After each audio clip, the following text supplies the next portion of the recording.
صدری ویسر لی امری واحلل عقدۃ من لسانی یفقہوا قولی اللهم صل علی محمد وعلی آل سیدنا محمد وآلہ وسلم۔ برادران اسلام، معزز خواتین، مائیں بہنیں، شعبان کا مہینہ شروع ہو چکا ہے۔ آج شعبان کی 1 تاریخ ہے۔ رمضان کا مہینہ آنے 1 مہینہ باقی ہے۔ مکمل 1 مہینے کے بعد رمضان کا مہینہ شروع ہوگا۔ رمضان المبارک بڑا عظیم اور بڑے اجر و ثواب والا، رحمت والا، برکت والا، مغفرت والا، سخاوت والا، روزہ رکھنے کا مہینہ ہے۔ اور اس مہینے کے اندر اللہ تبارک و تعالیٰ نے اپنی رحمت کی بارش نازل فرمانے کا وعدہ فرمایا ہے۔ نزول قرآن کا مہینہ ہے۔ وہ مہینہ آنے سے پہلے حضور اکرم صلی اللہ علیہ وسلم صحابہ کرام سے خطاب فرمائے تھے، قد اظلت علیکم شہر عظیم، میں کہ لوگوں تم پر ایک مبارک مہینہ آنے والا ہے، سایہ فکر ہونے والا ہے، وہ مہینہ برکت والا ہے، وہ مہینہ رحمت والا ہے۔ اس مہینے میں اللہ خیر نازل فرماتے ہیں، اور حضور اکرم صلی اللہ علیہ وسلم کی سخاوت اور آپ کی فیاضی اس مہینے کے اندر ایسی تیزی کے ساتھ میں، اور اتنا تیز رفتاری کے ساتھ میں، اور اتنا کثرت کے ساتھ میں آپ صلی اللہ علیہ وسلم سخاوت فرماتے تھے کہ جیسا پرندے تیز رفتاری سے بھاگتے ہیں، تو آپ کی سخاوت اتنا تیزی کے ساتھ ہوتی تھی۔ بہت سخاوت کا معاملہ فرماتے تھے، اور لوگوں کو فرماتے تھے کہ یہ مہینہ آنے سے پہلے تم اپنے آپ کو اس مہینے کے لیے تیار کرو، استقبال رمضان کرو۔ استقبال رمضان کیا ہے؟ آج کے زمانے میں ہم سمجھتے ہیں استقبال رمضان بولے تو استقبال رمضان کے جلسے کر لینا، ٹھیک ہے؟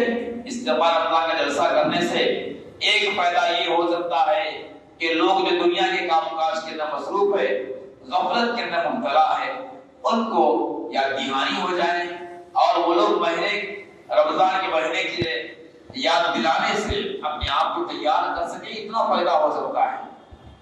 لیکن دوستو، استقبال رمضان اصل میں کیا ہے؟ استقبال رمضان اصل میں یہ ہے کہ شعبان کے مہینے سے ہی ہم اپنی عبادات میں اضافہ کرنا، نفل روزوں کا اہتمام کرنا۔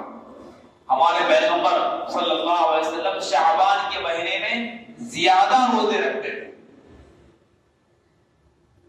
لیکن امت کے واسطے یہ تعلیم ہے کہ شعبان میں روزے رکھیں، لیکن آخری 10 دنوں میں ذرا چھوڑ دیں روزے، کہ ایسا نہ ہو کہ شعبان کے روزے رکھ کے تھک جائیں، پھر رمضان کے روزے جو اصل روزے ہیں، فرض روزے ہیں، اس کے اندر کوتاہی ہو جائے، کمزوری ہو جائے، کیا ہو پھر رمضان کے روزے چھوڑ دیے تو پھر یہ نہ بولیں کہ ہم تو شعبان کے روزے رکھے ہوئے، اس کے بعد سے رمضان کے روزے چھوڑ رہے ہیں۔ تو اس لیے ہمارے اندر جو کمزوری ہے، ایمان کی کمی ہے، اور ایمان اتنا مضبوط نہیں ہے، اس لیے شعبان کے شروع کے مہینے ہفتے میں، دوسرے ہفتے میں چاہیں تو رکھ سکتے ہیں، لیکن آخری عشرے میں، شعبان کے آخری عشرے میں روزہ رکھ کے رمضان کے لیے اپنے آپ کو تیار کریں۔ پھر شعبان کا مہینہ شب برات کا مہینہ بھی ہے۔ اس مہینے میں شب برات آتی ہے، لیلۃ البراء جس کو بولتے ہیں، لیلۃ المبارکہ جس کو بولتے ہیں۔ اس رات میں عبادت کرنے کا بھی حکم ہے، اور رات میں قیام کرنا، دن میں روزہ رکھنا۔ قوموا لیلہا صوموا نہارہا، عبادت آتی ہے کہ رات میں تم قیام کرو، عبادت کرو، اور دن میں روزہ رکھو۔ تو شب برات کا بھی اہتمام کرنا ہے، اس کے لیے تیاری کرنا ہے. اور سب سے اہم چیز رمضان کا استقبال یہ ہے کہ ہم رمضان کا مہینہ آنے سے پہلے رمضان میں جو کام کرتے ہیں وہ کام پہلے کر لیں. جیسا کہ رمضان میں خریداری ہوتی ہے، کپڑوں کی خریداری، جوتے چپل کی خریداری اور کیا کیا خریدتے ہیں، یہ تمام چیزوں کی خریداری رمضان سے پہلے کر لیں. یہ اصل رمضان کا استقبال ہے. رمضان کا مہینہ آج کے زمانے میں بازار کا مہینہ ہو کر رہ گیا ہے. اللہ ہم سب کو معاف فرمائے. الامان والحفیظ. رمضان کا مہینہ بازار کا مہینہ نہیں ہے. رمضان کا مہینہ عبادات کا مہینہ ہے، خرید و فروخت کا مہینہ نہیں ہے، بلکہ عبادات کی خریدی کا مہینہ ہے، نیکیوں کی خریدی کا مہینہ ہے. عبادات کر کے نیکیاں خریدے، اس کا مہینہ ہے. تو رمضان سے پہلے اگر کوئی چیز خریدنا اگر ہے، مثلا نئے کپڑے خریدنا ہے، اصل تو اسلامی اعتبار سے نئے کپڑے پہننا فرض واجب تو نہیں ہے، لیکن خوشی کا مہینہ ہے. مسلمانوں کے لیے دو بڑی عیدیں ہیں، رمضان اور بقرعید. آپ نئے کپڑے خرید رہے ہیں، اچھی بات ہے، خریدیے، لیکن پہلے سے خرید لیں. مبارک رات رمضان کی جس میں اللہ تعالیٰ رحمت نازل فرما رہا ہے، ان راتوں میں ہم اور ہماری عورتوں کو، گھر کی خواتین کو، ماؤں بہنوں کو بازار میں نہ بھیجیں. ابھی سے تیاری کر لیں، خرید لیں. بعض لوگ کہتے ہیں رمضان کا نیا اسٹاک رمضان میں آتا ہے.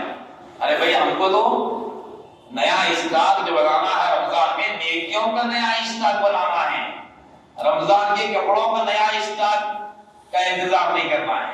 ہم کو تو نیکیوں کا نیا اسٹاک تیار کرنے کے لیے پریپیئر ہونا ہے، تیار ہونا ہے کہ رمضان کا مہینہ کب آئے گا، ہم کب تراویح کی نماز پڑھیں گے، کب قرآن مجید کی تلاوت کریں گے، کب سحر میں اٹھیں گے، اور کب ہم 5 نمازوں کے لیے دوڑ کے آئیں گے مسجد میں، اور کب افطار میں ہم بیٹھیں گے، دعائیں کریں گے، اور کب ہم تراویح کی نماز پڑھیں گے، اور 20 رکعت کا پڑھنا، تراویح کے بعد دعاؤں کا کرنا. یہ سب منظر کب آئے گا؟ رمضان کی بہاریں اور رمضان کی وہ نعمتیں ہم کو کب ملیں گی. اس طریقے سے انتظار میں رہنا، ان چیزوں کا انتظار کرنا ہے. بجائے اس کے بعد لوگ کہتے ہیں رمضان کا مہینہ آئے تو رمضان کے مہینے میں نیا اسٹاک آتا کپڑوں کا، جب جا کے ہم خریدیں گے. ایسا بالکل نہیں ہونا چاہیے. ماؤں بہنوں کا ذہن بنائیں اس تعلق سے. مرد حضرات کی ذمہ داری ہے ماؤں بہنوں کا ذہن بنائیں.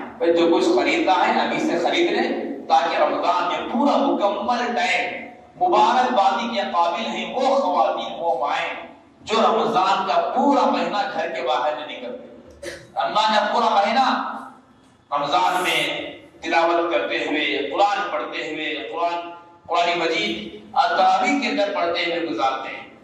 حضرت مولانا شیخ زکریا رحمۃ اللہ علیہ کے بارے میں آتا ہے، جو فضائل اعمال کے مصنف ہیں. انہوں نے ان کی گھر کے خواتین کے بارے میں آتا ہے، اور بھی اللہ والوں کے خواتین کے بارے میں آتا ہے کہ جب رمضان کا مہینہ آتا تھا تو ان کی گھر کی خواتین پورے مہینے میں 61 قرآن پڑھتے تھے. وہ کیسے بھائی؟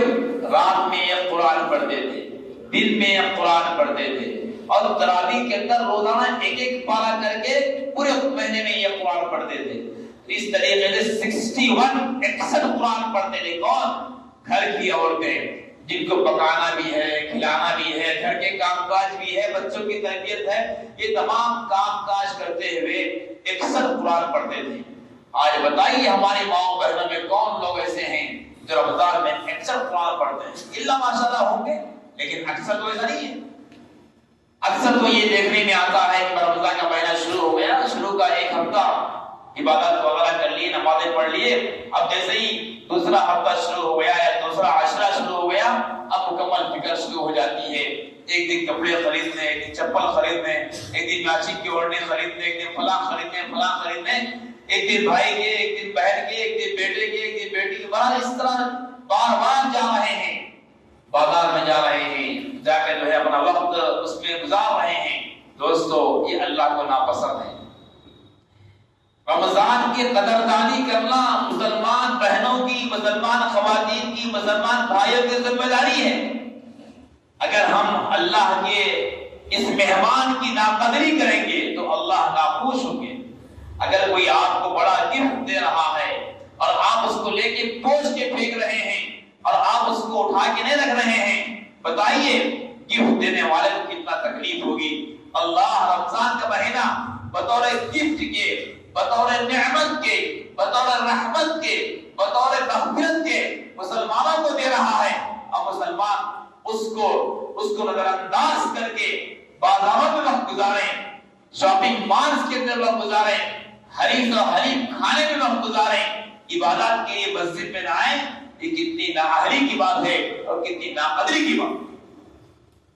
اللہ کو کتنا غصہ آتا ہوگا، اللہ کو کتنا کتنا خراب معلوم ہوتا ہوگا کہ میرے بندے دیکھو، میں ان کے اوپر رحمت کی بارش برسانے تیار ہوں، میں میرے گھر میں بلا رہا ہوں، میں ان کو شہر رمضان الذی انزل فیہ القرآن ھدی للناس، یہ سب میں نے کہا ہے، رمضان کا مہینہ، اس کی برکت کا مہینہ میں نے کہا ہے، لیکن یہ مسلمان کیا ہیں کہ یہ خریداری کے اندر، بازاروں کے اندر مصروف ہے۔ حدیث میں آتا ہے کہ خیر المواضع مساجد اللہ، کہ بہترین جگہیں اللہ کی مسجدیں ہیں اور بدترین جگہیں بازار ہیں۔ بہترین مہینے میں ہم کو بہترین جگہ رہنا ہے، اور بہترین جگہ کیا ہے؟ مسجد ہے۔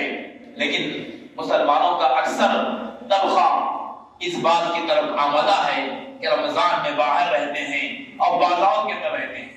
اور دوستو، ہمیں اس بات کا بھی اہتمام کرنا ہے کہ رمضان میں اعتکاف کرنے کی نیت ابھی سے کر لیں کہ آخری عشرہ آ جائے تو ہم اعتکاف کریں۔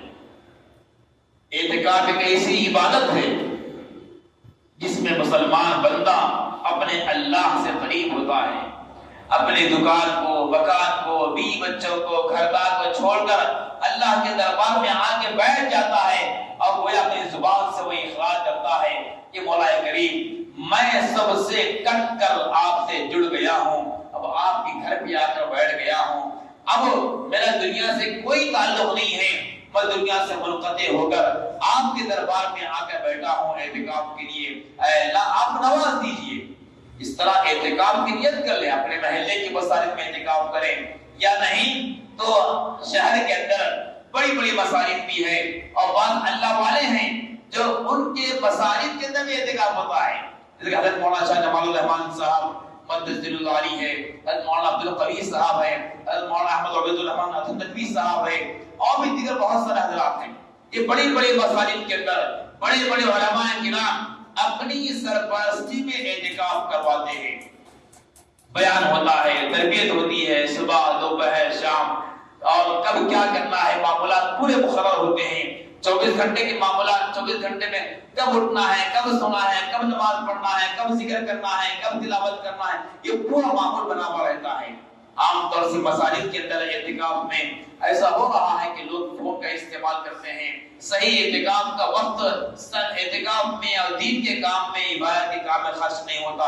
یہ اللہ والے انتظام کر کے تمام معتکفین کو اچھے انداز سے مصروف رکھنے کی کوشش کرتے ہیں۔ تو ہم نیت کر لیں، ہم جائیں یا اپنے نوجوان بچوں کو بھیجیں، اس کے اندر ابھی سے وہاں بکنگ کرنا پڑتا ہے۔ یہ تیاری اصل میں تیاری ہے، یہ تیاری نہیں کہ گھر میں کھانے پینے کا پورا کے انتظام کر لیں بس یہی کافی ہے، نہیں، جو کچھ خریداری کرنا ہے رمضان میں یہ سب ابھی سے ہم کر لیں اور کر کے اپنے آپ کو فارغ کر کے بیٹھیں۔ اور تراویح کی نماز کے واسطے بھی خاص طور سے وہ حضرات جو تاجرین ہیں، تجارت کرنے والے ہیں، وہ ذہن بنائیں کہ تجارت تو ہم سال بھر کرتے رہتے ہیں، لیکن اللہ کی عجیب آزمائش ہے، اور یہ آزمائش بندوں کی طرف سے آئی ہے، کیونکہ رمضان میں ہم نے خریداری کا سسٹم بنایا ہے۔ کپڑے خریدیں گے تو رمضان میں، کپڑے سلائیں گے تو رمضان میں، اور شاپنگ کریں گے تو رمضان میں، اور جو ہے کسی غریب کو راشن وغیرہ دیں گے تو رمضان میں۔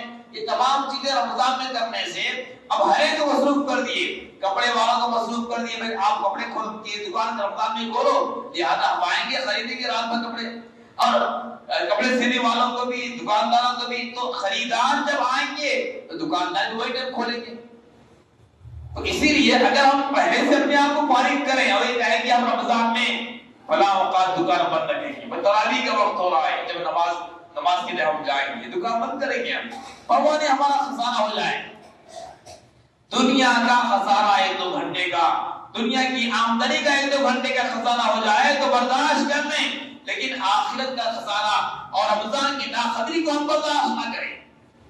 کیوں؟ اس لیے کہ یہ رمضان کا مہینہ جو بھی ہم کو مل رہا ہے، جتنے بھی اوقات، جتنے بھی لمحات ہم کو مل رہے ہیں، وہ سمجھے کہ غنیمت ہے، غنیمت ہے. پتہ نہیں آئندہ رمضان ملے نہ ملے. تو جتنے تاجرین ہیں، جتنے اسٹوڈنٹس ہیں اور جتنے بھی بڑے حضرات ہیں، سب معمول بنائیں کہ رمضان کا پورا مہینہ 30 دن یا 29 دن جو بھی ہوں گے ہم مکمل تراویح پڑھیں گے، چاہے وہ 1 پارے سے ہو، 2 پارے سے ہو، ہر طرح سے ہو. یہ معمول غلط ہے جو بڑھتے جا رہا ہے. بعض لوگ 6 دن کی تراویح پڑھ لیتے ہیں، 5 دن کی تراویح پڑھ لیتے ہیں یا 10 دن کی تراویح پڑھ لیتے ہیں اور یہ سمجھتے ہیں کہ اس کے بعد ہماری تراویح ختم ہو گئی. ایسا نہیں ہے. رمضان کا پورا مہینہ 30 دن ہو یا 29 دن ہو تراویح پڑھنا ہے. چاند دیکھ کے تراویح شروع کرنا ہے اور چاند دیکھ کے تراویح ختم کرنا ہے. پورا 1 مہینہ تراویح پڑھنا ہے اور پوری ایک قرآن پڑھنا مصنوع ہے. لہذا اگر کسی یہ قرآن 10 دن میں ختم ہو جا رہی ہے، 6 دن میں ختم ہو جا رہی ہے، ایک قرآن تو ختم ہو گئی، تراویح ختم نہیں ہوئی. تراویح پڑھنا ہے، اللہ سے پڑھی کوئی بات نہیں. بعض مساجد میں شروع میں 6 دن میں قرآن ختم کر دیتے ہیں یا 10 دن میں قرآن ختم کرتے ہیں، کر کے بعد میں الگ طرح سے رکھتے ہیں. اچھی بات، ٹھیک ہے، الگ طرح سے پڑھ لیجیے، لیکن پڑھنا ہے. پورا مہینہ تراویح پڑھنا ہے اور پوری ایک قرآن پڑھنا ہے. بعض لوگ شروع عرصے کے اندر تو تراویح کے اندر رہتے ہیں کہ اس کے بعد پھر چھوڑ دیتے ہیں. اچھی بات نہیں ہے دوستوں. ایک تراویح کی نماز پڑھنے پر کتنے نیکیاں ملتے ہیں بے حساب. ایک تراویح، ایک دن کی تراویح 20 رکعت ہوتی ہے. 20 رکعت میں 40 سجدے ہوتے ہیں، 20 رکوع ہوتے ہیں اور قیام ہوتا ہے. اور ایک پارہ کم سے کم پڑھتے ہیں. ایک پارے میں کئی ہزار حروف ہوتے ہیں اور ہر پر عام دنوں میں 10 نیکیاں ملتے ہیں اور رمضان میں 700 یا اس سے بڑھ کے نیکیاں ملتے ہیں. تو گویا کہ ایک تراویح پڑھنے پر لاکھوں نیکیاں ملتے ہیں. اب بتائیے ایسا کون سا کاروبار ہے کہ جس کاروبار کرنے کے بعد ہم کو لاکھوں نیکیاں مل جائیں یا لاکھوں روپے مل جائیں 1-2 گھنٹے کے اندر؟ کوئی نہیں. لیکن اللہ کے گھر میں آ کر 20 رکعت تراویح پڑھنے پر لاکھوں نیکیاں ہم کو مل جائیں گے. اب کل قیامت کے دن ان نیکیوں کی قدر معلوم ہوگی. ایسا بھی ہوگا کہ ایک مسلمان کو صرف ایک نیکی کی کمی ہونے کی وجہ سے جہنم میں ڈال دیا جائے گا. وہاں ایک نیکی کے واسطے انسان پھرے گا، بھائی مجھے ایک نیکی دیجیے، ایک نیکی دیجیے، ایک نیکی دیجیے، لیکن کوئی نیکی دینے کا تو وہاں تیار نہیں ہوگا. یوم یفر المرء من اخیہ وامہ وابیہ وصاحبتہ وبنیہ لکل امرئ منہم یومئذ شأن یغنیہ. وہ دن روز محشر کا بھاگنے کا دن ہوگا. راہ فرار کریں گے. بیوی شوہر کو دیکھ کے بھاگے گی اور شوہر بیوی کو دیکھ کے بھاگے گا. اولاد ماں باپ کو دیکھ کے بھاگیں گے اور ماں باپ اولاد کو دیکھ کے بھاگیں گے. کیوں؟ ایسا نہ ہو کہ ملنے کے بعد کہیں ہم سے نیکی نہ پوچھیں. قرآن کہہ رہا ہے لِكُلِّ امْرِئٍ مِّنْهُمْ يَوْمَئِذٍ شَأْنٌ یغنیہ. ہر انسان ہر ایک سے بے نیازی اختیار کرے گا. میں پہچانتا نہیں تم کو، گویا ایسا بولے گا. کیوں بھائی؟ صرف اور صرف اس لیے کہ ایسا نہ ہو کہ یہ مجھ کو مل کر نیکی پوچھے. ایک نیکی دے دو، ایک نیکی دے دو. ایک نیکی بھی وہاں دینا کوئی پسند نہیں کریں گے. آج یہاں رمضان کے مہینے میں ہمیں لاکھوں نیکیاں پانے کا موقع ہے، لیکن ہم کیا کر رہے ہیں؟ نیکیاں پانے کی بجائے بازار میں چپل پا رہے ہیں، کپڑے پا رہے ہیں، میچنگ کی ہونڈی کے لیے 4 گھنٹے پھر رہے ہیں. بتائیے اگر اللہ کو کیا جواب دیں گے؟ رمضان کی ناقدری کرنے والوں اپنی آپ کی اصلاح کر لو. میں بھی یہ سب بھی اس میں شامل. رمضان کی ناقدری بالکل نہیں کرنا چاہیے. تو ہزاروں نیکیاں، لاکھوں نیکیاں پانے کا موقع ہے. ایک دن میں لاکھوں نیکیاں ہم پا سکتے ہیں. تراویح کے اندر لاکھوں نیکیاں پا لیے. رمضان کا مہینہ ہے، افطار میں آپ کچھ لا لیے یا کچھ بنا لیے، آپ 500 والوں گھر میں بھیجیے، کبھی دائیں طرف کبھی بائیں طرف کبھی سامنے کبھی پیچھے۔ حدیث میں آتا ہے کوئی شخص کسی روزے دار کا روزہ افطار کراتا ہے تو روزے دار کا افطار کرانے پر روزہ دار کو جتنا ثواب ملتا ہے اتنا ہی ثواب افطار کرانے والے کو ملتا ہے۔ اور حدیث میں یہ بھی ہے کہ روزے دار کے ثواب میں کمی نہیں ہوتی۔ ایسا نہیں کہ اللہ تعالیٰ اس کے نیکیوں میں سے کچھ نکال کے اس کو دے دے۔ اللہ ویسے کمزور نہیں ہے، اللہ ویسے کنجوس نہیں ہے، نعوذ باللہ۔ اللہ اکبر ہے، اللہ غنی ہے، واللہ هو الغنی، وہ اللہ غنی ہے، مالدار ہے۔ خرچ کرنے والے کو بھی اتنا ہی ثواب دے گا جتنا روزہ رکھنے والے کو ثواب دیتا ہے۔ اس لیے جس کو اللہ نے دولت دیا ہے، مال دیا ہے، رمضان کی ایک تیاری یہ بھی ہے کہ غریبوں کے لیے اپنے مال میں سے کچھ پیسہ نکالے اور نکال کر ان کے لیے راشن کا انتظام کرے۔ ضروری نہیں کہ رمضان میں ہی دینا، بعض لوگ یہ سمجھتے ہیں کہ رمضان میں دیے تو ڈبل ثواب ملتا۔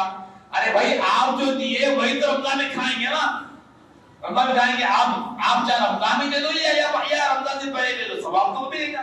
نیت کے اوپر بتا رہا ہے انما الاعمال بالنیات، رمضان سے پہلے اگر دے دیں گے ہمارا کام بھی ختم ہو جائے گا، ان کو بھی بے فکری ہوگی، چلو بھائی ہمارے گھر میں کھانے پینے کا انتظام ہو گیا، ایک مہینے کا انتظام ہو گیا، چلو ہم آسانی سے افطار کر سکتے ہیں، آسانی سے روزہ رکھ سکتے ہیں، سحری کر سکتے ہیں۔ تو جس کو اللہ نے دولت دیا ہے 3-3 ہزار 4-4 ہزار روپے خرچ کر کے ایک پیکج بنائیں اور غریب کے گھر تک پہنچائیں۔ جس کو ہم جانتے ہیں، نہیں جانتے ہیں تو معلوم کریں محلے میں کون غریب ہے، خاندان میں کون غریب ہے، کون بیمار ہے، کون یتیم ہے، کون مستحق ہے، ان تک ہم پہنچائیں۔ وہ کھانا کھا کر وہ ہمارا دیا ہوا راشن جب تک استعمال کریں گے، جتنے ان کے بچے روزہ رکھیں گے، جتنے ان کے گھر کے افراد روزہ رکھیں گے، ان سب کا ثواب ہم کو ملتا رہے گا۔ اور ایک آخری بات یہ ہے دوستو، رمضان کا مہینہ آنے سے پہلے ہم اپنے آپ کو روزوں کے لیے تیار رکھیں، روزہ رکھنے کے واسطے۔ بعض لوگ ابھی سے پلان کرتے ہیں کہ ہمارا تو رمضان میں فلاں کاروبار ہے، فلاں بزنس ہے، بزنس کرنے والے یہ سمجھتے ہیں کہ بھائی بزنس میں کہاں ہوتا ہے روزہ رکھنا۔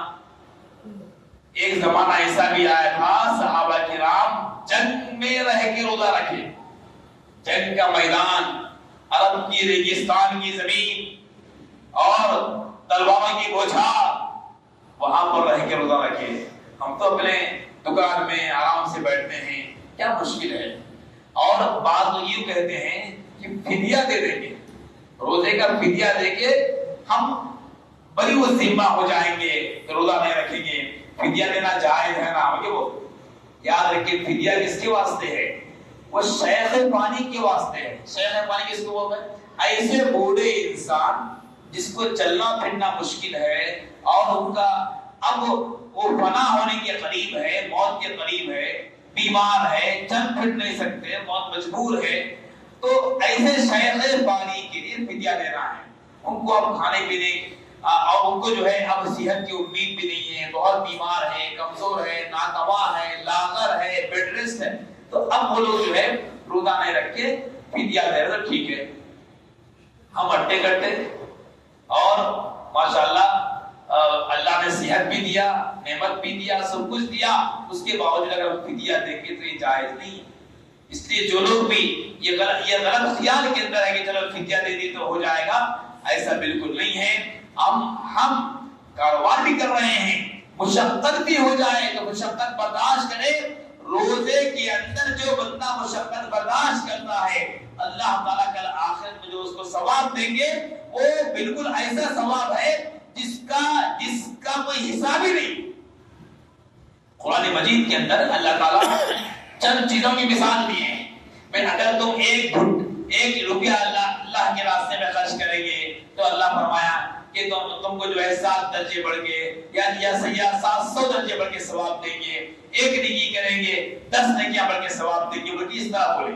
لیکن جو بندہ صبر کرتا ہے، روزہ رکھتا ہے، تکلیف برداشت کرتا ہے، صابر بنتا ہے، تو فرمایا کہ انما یوفی الصابرون اجرهم بغیر حساب۔ جو صبر کرنے والے ہوتے ہیں، روزہ رکھے، روزے میں صبر کرے، بیماری میں صبر کرے. برابر صابر جو بندہ بنتا ہے, صبر کرنے والے کو جو اللہ انجام دیں گے بغیر حساب, وہ انگنت ہوگا, اس کا کوئی حساب ہی نہیں. کتنے نے کیا دیں گے بھائی؟ بے حساب دیں گے, بے حساب نہیں کیا دیں گے. تو روزہ رکھے, روزہ رکھ کر روزے میں صبر کرے, برداشت کرے, بھوک برداشت کرے, پیاس برداشت کرے, اللہ ایسا اجر دیں گے, ایسا اجر دیں گے کہ اس کا کوئی کمپیوٹر بھی حساب نہیں کر سکتا. کیا ہم اس سے خوش نہیں ہوں گے کہ اللہ ہم کو بے حساب ثواب دے؟ ایسا کوئی دکان ہے بتائیے جس دکان کے اندر بے حساب گراہک ہوتا ہے؟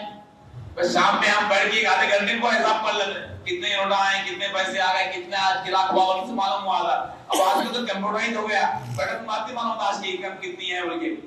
لیکن اللہ فرما رہے ہیں روزہ رکھنے والوں کے لیے, صبر کرنے والوں کے لیے ہم کتنا دیں گے, اتنا دیں گے. کوئی کمپیوٹر, کوئی کیلکولیٹر, کوئی سافٹ ویئر, کوئی ایسا حساب کا ماہر پیدا ہی نہیں ہوا جس کا حساب کر کے بتائیں گے تم کو اتنے دے گا میرے. اور حدیث یہ بھی آتا ہے جو روزہ رکھتا ہے میں اس کا ہو جاتا ہوں, الصوم لی وانا اجزی بھی. جو روزے دار ہوتا ہے میں اس کا بدلہ بن جاتا ہوں. تو اللہ جس کا بدلہ بنے, اللہ جس کا بدلہ لینے کے تیار ہو, دوستو ہم کیسے اس کو چھوڑیں؟ تو ہر نوجوان بچہ یا بچی یا ہر آدمی, ہر کاروباری, ہر تاجر اس بات کا ارادہ کر لے کہ ہم رمضان میں روزہ رکھیں گے, چاہے کچھ بھی ہو جائے, روزہ بالکل نہیں چھوڑیں گے. افسوس ہوتا ہے بعض لوگ ایسے بھی آج بھی ہمارے معاشرے کے اندر موجود ہے جو زندگی میں کبھی روزہ نہیں رکھے. اللہ اکبر. ایسا نماز پڑھنا فرض ہے ویسا روزہ رکھنا فرض ہے. یہ بات بغیر تحقیق کے نہیں بول رہا ہوں, جوش میں بلکہ ہوش میں رہ کے بتا رہا ہوں. ہمارے معاشرے میں ایسے بھی مائیں بہنیں یا ایسے بھی افراد موجود ہیں جو اب تک زندگی میں ایک بھی روزہ نہیں رکھے. اب بتائیے اللہ کو کیا جواب دے گی؟ ایسا روزہ رکھنا نماز فرض ہے ویسا روزہ فرض ہے, زکات فرض ہے ویسا روزہ فرض ہے, ویسا حج فرض ہے ویسا روزہ فرض ہے. قرآن مجید میں اللہ کا فرمان ہے یا ایھا الذین آمنوا کتب علیکم الصیام, اور ایمان والو تم پر روزہ فرض کر دیا گیا ہے. فرض ہے روزہ, فرض ہے. اس کا تارک گنہگار ہے, اس کا منکر کافر ہے. کوئی روزہ نہیں رکھتا ہے تو گنہگار ہے, اور کوئی روزے کا انکار کرتا ہے اور یہ کہتا ہے کہ روزہ ہمارے واسطے نہیں, نعوذ باللہ, ایسا کرنے والا روزے کا منکر کافر ہو جاتا ہے. کیوں؟ اس لیے کہ قرآن مجید کی صراحت کے ساتھ میں جو تاکید آئی ہے, صراحت جو واضح جو حکم ہے اس کا انکار کرنے والا کافر ہو جاتا ہے. اس لیے دوستو بہت نازک مسئلہ ہے, روزہ رکھنا چاہیے. ابھی سے ذہن بنائیں, کوئی اگر خاندان میں آپ کے روزہ افطار نہیں رکھے ہیں وہ ترغیب دلائیں اور کہے کہ بھائی دیکھو روزہ رکھو, اللہ تعالیٰ صحت بھی دے گی. روزہ ہمارے واسطے صحت کا ذریعہ بھی ہے. سائنسدانوں سے پوچھئے, ڈاکٹروں سے پوچھ بتائیں گے روزہ انسان کے لیے صحت کا ذریعہ ہے, روزہ انسان کے جسمانی بڑھوتری کا ذریعہ ہے, روزہ انسان کو تقویت دینے والا ہے, روزہ انسان کے اندر تقویٰ پیدا کرنے والا ہے, اور روزہ اللہ کے قریب کرنے والا ہے, اور روزے کے ذریعے سے بندہ اللہ کا مقرب بندہ بن جاتا ہے, اور روزے کے ذریعے سے اللہ جنت میں اس بندے کا مقام بناتا ہے. اس لیے رمضان کا استقبال یہ ہے کہ ابھی سے ہم رمضان کا استقبال کریں, رمضان میں عبادت کرنے کا اہتمام کریں, اہتمام کرنے کی نیت کریں, روزہ رکھنے کی نیت کر لیں, رمضان کی شاپنگ ابھی سے کر لیں, اور شب برات کی تیاری کریں. اللہ تعالیٰ سے دعا ہے جتنی باتیں بیان کی ہیں مجھے بھی اور سارے بھائیوں کو بہنوں کو ان باتوں پر عمل کرنے کی توفیق عطا فرمائے, اور اللہ تعالیٰ ہم سب کو صحیح معنی میں رمضان کی قدر کرنے کی توفیق عطا فرمائے. آمین یا رب العالمین. وما علینا الا البلاغ المبین. جو